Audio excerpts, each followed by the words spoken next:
Hey guys, JC Smith here. Today is part 2 of the El Cheapo dump truck, which is not El Cheapo anymore.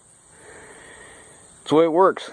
You work on old crusty crap, stuff breaks, it doesn't come apart like you want it to, so it costs you more money. So today, we're working on getting the drive shafts out, which we did.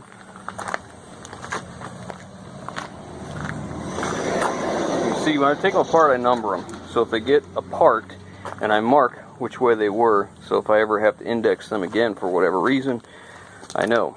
Alright, so this is the rear section. This would be number 3, right here.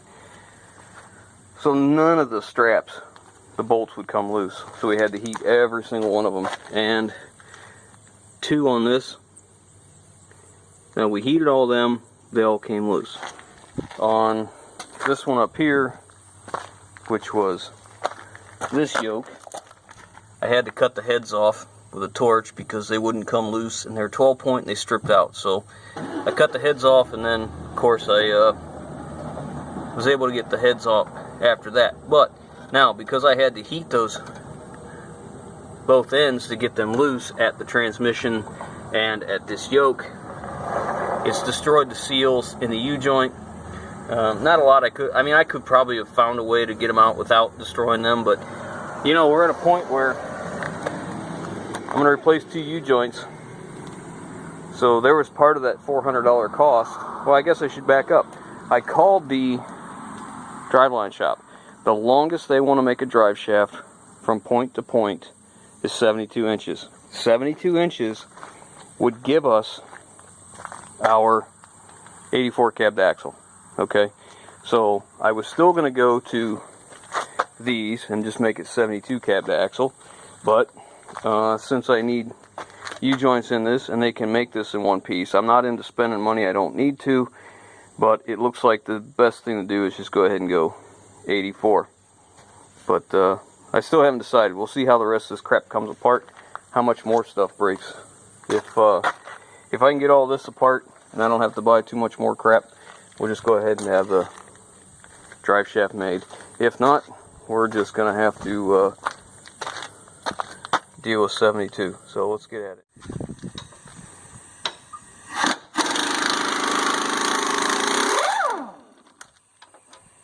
What are you doing? I'm telling you, a lot of guys out there like it when you're in the video. She ain't just show, man. Look at that. We don't keep you around just because you're pretty.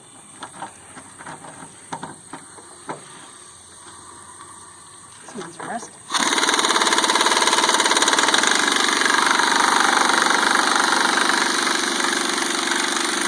I want you to pay attention, boys. This ain't no toy.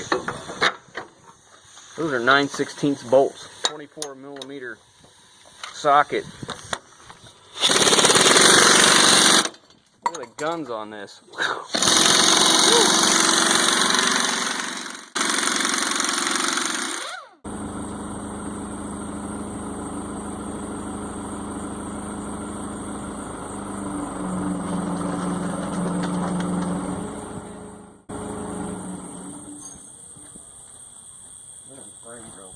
Wazzing out, all weird.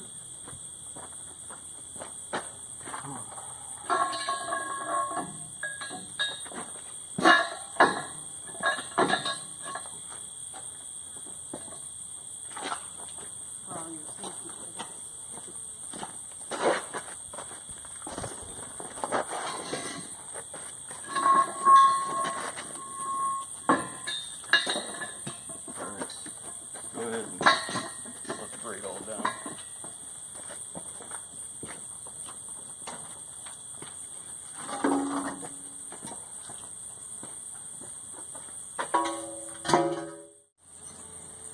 Alright, so we got about 2 hours into this so far. Of course, you know why it's going so fast today? Because the boss was running the impact. I'm not kidding you. She took out almost every single one of the bolts in the hangers and the bump stops herself. There's only a couple of them that she struggled with that I helped her for a second and she did it all. But I was cutting off the puck bolts here and on that cross member and getting the air lines disconnected and the wiring and all that stuff. Now, so here's where we're at.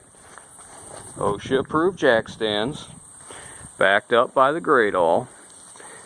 Safety 1, safety 2. That ought to make quite a few people happy. So all of the cross members are out, and I've got the air lines and the electric lines you see right here. I just wrapped them around the battery box so they're out of the way. Surprisingly, all those quick disconnects came loose. Not too bad. And look at this. Now that's a weather pack connector. All them connections in there are still shiny. That thing is dry as a bone, looks good. So anyhow, next we're going to get on to making our gauge, where I'm going to take the EMT and a bolt and figure out the measurement I need to be forward and start these. Now, I wanted to bring this up. I keep seeing me bounce this around. This is not what I'm going to use, but Mike Doom had a very, very good tip. He said that what they do is they take their framing square, which this is a speed square, and we can't use these really to do this because there's just not enough flange here to lay on the frame, right? So what he says they do is they take their steel framing square, which would be an L shape, and then they add, if I understand him right, they add a piece of angle here and here to make this 90 longer.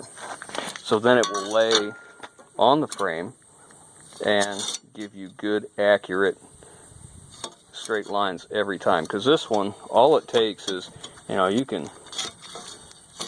can be off on this pretty easy because there's just not enough flange there to really get on the frame. So if I can find, I have a steel, I think it's a 12-inch, I think it's a 6x12. If I can find it, I'm going to put a piece of angle iron, tack it on there, tack weld it like Mike says, because that's a great tip. We're going to see how that works. Alright, so I'm setting this up, and I need to know the distance from the yoke to the transmission to make sure I'm under the 72 so I can have 84 cab to axle. So what I've done, I'll set this up. This is in the center. This edge is in the center of this center bolt. This one's in the center of that center bolt. I've got a magnetic speed square on here. So now I'm going to measure from here to where they intersect.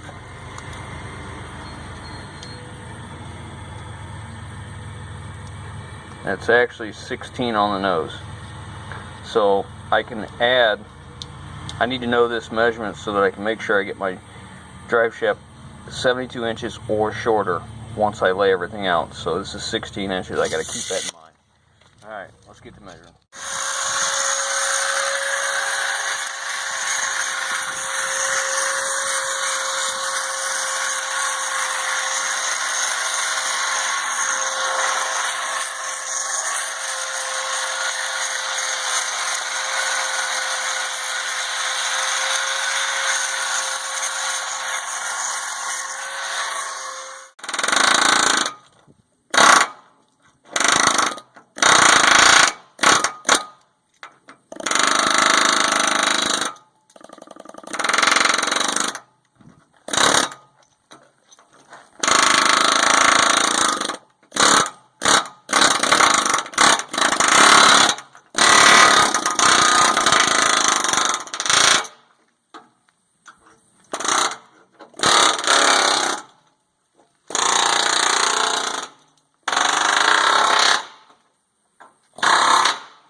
guys, it may not look like it, but that is 2 days worth of work. Getting rear axle out, getting all the frame cleaned up, and drilling all the holes. So we ended up at 84 cab axle. Let me show you something. You see this tape measure I keep flopping around? Here, hold this.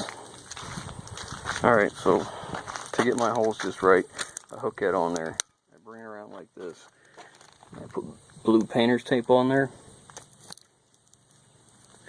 And I mark the center for hole number 1, hole number 2, and hole number 3. That way I don't have to keep going back and forth with tape measurements and stuff. It's very quick, very easy. My lines are perfect every time. So we drilled all these holes by hand because I don't have a mag drill. However, who's going to have a mag drill? I'm not doing this again. We started with 1/8 inch, went to 1/4 inch, 3/8, half, and then we went to 5/8, and we used this whole hog, and it took all day. It was just ridiculous. It took way too long. A mag drill would have been so much faster. A mag drill with annular bits. So, alright, next step is we're going to go ahead and paint that frame. Probably not a surprise. Are you surprised? No. No. Couldn't leave it alone. So we've already pressure washed it, degreased it, and put a flapper wheel to it. So tomorrow we're going to use that stuff I was talking about, the Napa 3, I think it's called 395A.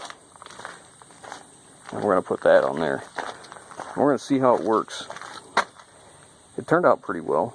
The frame wasn't quite as rusty as I thought once you got all the powder coat paint flaked off of it.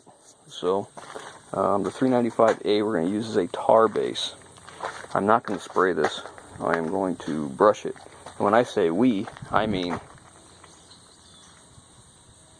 yeah. She's going to brush it on while I keep moving on other things. And the parts are trickling in for the F-150 now.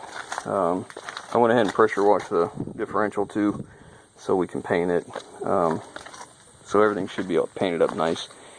Once I get the frame painted, we will move, instead of moving the axle, which is always a pain in the butt because they're so heavy, we have the ability to move the whole truck with the grade all, so that's what we're going to do. And then I can shift it this way with the grade all pretty easy. So we'll shift this back, we'll set it up, get all our bolts in, hopefully everything lines up like it's supposed to, get our cross members in where they belong, and then we'll come back here at 10'4" and lop the frame off. Now one more thing on this is, I'm not sure that I really need both fuel tanks left and right, so what I'm thinking about doing is taking off this battery box, and I have a good battery box on that other truck, putting that battery box under the driver's door and see if I can salvage these tanks. If not, get new tanks and move them forward too, and that cleans the frame up here for a toolbox on either side, which would be nice, because that battery box is really bad. So that's one thing I'm thinking about doing. I'm not really certain, but yeah, it's been a slow, tedious process, as you can imagine. You know, it's supposed to be a quick thing, but they're never quick with me. You know, I like things done a certain way, and even though I try and kid myself and say I'm just going to hurry up and do this, it just never happens. It turns into this. So, anyways, next step, we'll get the frame painted where the brackets go at least, get the axle up on it, and start bolting stuff together. Once I get the axle in place, I can get the exact measurement for my drive shaft, and it'll take them a couple days to build it. Since that's going to take a couple days to build the drive shaft and get it all done, that's good because it'll take about 3 days for this 395A stuff from this tar-based paint we're using. It takes about 3 days for it to dry, so this might work out really well. So plus it'll give me a break to get onto something else, and the parts for the F-150 are trickling in. So I think the valve cover gaskets and the timing cover gasket just showed up. I got an email alert that they were delivered, so And we have the oil pan gasket, fuel filter, oil filter, exhaust gaskets, exhaust manifold. The white pipe studs are here. The exhaust studs are here. Now these, unfortunately, are not Motorcraft. When I called Ford, the driver's side had 1,200 on back order, and the passenger side had 200 on back order with no definite delivery date. So I had to do the unthinkable. Yep, that's Dorman.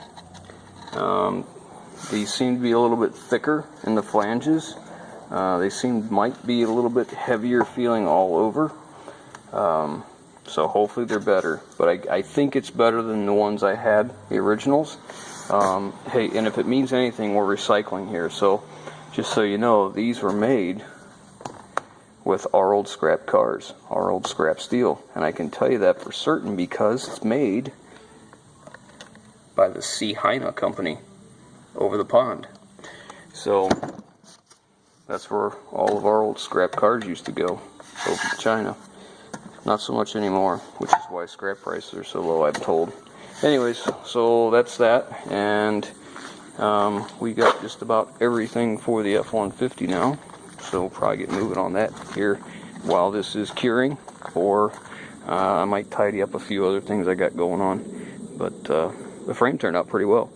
After I took an air hammer, and I don't have a needler. I wish I did. I'm going to try and see if I can find one. A needler would have made this so much faster, but I didn't, so I used a real broad chisel blade on my air hammer and knocked it all loose. And it actually came really nice. You know, it should paint up pretty nice, but you know, I just couldn't leave it alone. I just couldn't put this together rusty. I pressure washed the differential, and the leaf springs, hangers, and all that, so it's ready to paint too. We spray with degreaser first, and it seems to work pretty well. Then we pressure wash it real good. And so we'll see. That's it for today. That's day 2 on the truck. So like I always tell you guys, if you like what I'm doing, give us a thumbs up. If you haven't already, hit that subscribe button and leave your comments down below, and we'll catch you on the next one.